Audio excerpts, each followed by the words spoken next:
Magandang araw sa inyong lahat at welcome sa aking channel. Mukhang naipit ngayon sila si Marquez sa naging tampuhan ni na MC Moa at Vice Ganda sa naging isyu kamakailan ng dalawa sa kanilang naging bakasyon sa Palawan. Mula na nag-viral ang videos ng DM ni pamamayan ni Vice kay MC, ay hindi na napanood ang komedyante sa It's Showtime at nadamay na din si Lassie.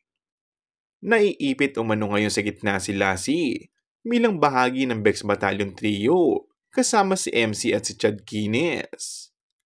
Nagkakilala sila sa comedy bar at lumago ang pagkakaibigan hanggang makabuo ng sikat na trio na tinawag na Bex Battalion. Samantala, ayon naman kay Lassie, ay malaki ang utang na loob niya kay Vice dahil siniguradong kasama siya sa Retris at Raques para may pangsustento sa pamilya niya, lalo na sa pinakasalimuot ng yugto ng buhay niya noon.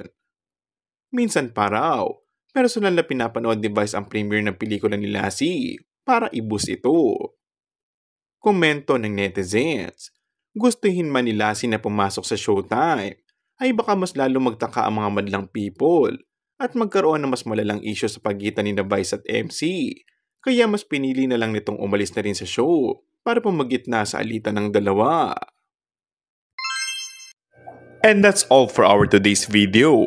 Kung bago ka lang sa aking channel ay mag-subscribe at pindutin na rin ang notification bell. Maraming salamat!